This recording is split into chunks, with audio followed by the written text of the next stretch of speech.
யாருக்கு ஓட்டு போடாலும் திமுகவுக்கு போட மாட்டோம் ஓட்டு. 100% அது. யார் வரணும் நீங்க திருந்த மாட்டான், திருட்டு பண்ணுவா. அப்படி நீங்க போட்டாலும் அது பயம் கிடையாது எனக்கு. நீங்க யார நாங்க எடப்பாடிக்கு ஓட்டு போடுவோம். எடப்பாடிக்குன்னா எம்ஜிஆரை விட ஜெயலலிதா விட எடப்பாடி வந்து நல்லா பண்ண மாதிரி எனக்கு தெரியுது மனசாட்சிக்கு. விஜய் இப்படி தான் வந்திருக்கா. அப்படி அவர் எத்தனை பெர்சன்டேஜ் ஓட்டு வாங்குறாரு, ஜனங்க ஆதரவு அப்படின்னு அடுத்த வாட்டி தான் நம்ம முடிவு பண்ண முடியும்.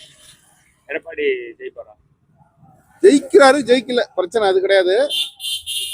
மனசுல உள்ளதை நான் சொல்றேன். நீங்க பேட்டி எடுக்கிறேன், நான் என்னோட மனசுல உள்ளதை நான் உங்களுக்கு சொல்றேன், அவ்வளவுதான். திமுக பொறுத்த வரைக்கும் எனக்கு நம்பிக்கை இல்லை, அவ்வளவுதான். ஏன்னா ஏற்கனவே 10 வருஷம் ஏடிஎம் கட்சி நடந்திருக்கு. ஒரு 5 வருஷம் அம்மா ஆண்டுருக்காங்க. அதுக்கு அடுத்த 5 வருஷம் ஆடுறதுக்கும் அவங்க செத்து போயிட்டாங்க. எடப்பாடி ஆண்டாரு, அது திமுக வந்துச்சு. எதுக்கு இதை சொல்ல வரேன்னு கேட்டிங்கன்னா, இப்போ 5 வருஷத்துக்கு முன்னாடி வந்து 10 வருஷம் ஏடிஎம்கே தான் ஆட்சியில் இருந்துச்சு. அம்மா கொஞ்ச நாள் இருந்தாங்க, எடப்பாடி கொஞ்ச நாள் இருந்தாங்க.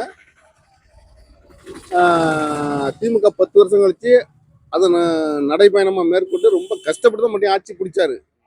ஆட்சி அப்படி திருந்தின மாதிரி தெரியல. திருவாரூர்லேயே இப்போ என்ன நடந்திருக்கு, பெரிய போஸ்ட் ஆகியத்தப்பல கலைஞர் பேர் தான் போட்டுருக்காங்க. இங்கே அப்படி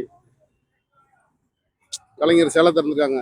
காட்டூரில் கலைஞர் கோட்டம் தருவாங்க. ஆக பார்த்தா அவங்க குடும்பத்தோட பேரை நிலைநாட்டத்தில் தான் அவங்க இருக்காங்களே தவிர ஜனங்களுக்கு ஒன்றும் செய்கிற மாதிரி தெரியல.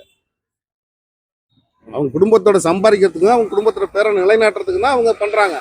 ஜனங்களுக்கு எதுவும் பண்ணுறாங்க உருப்படியாக ஒன்று செய்கிறாங்க. என்ன செய்கிறாங்கன்னா, பொம்பளைக்கு 1000 ரூபா கொடுத்தா ஜெயிச்சலாம்னு நினைக்கிறாங்க. அது நடக்காது. பார்த்தீங்களா? நன்றி.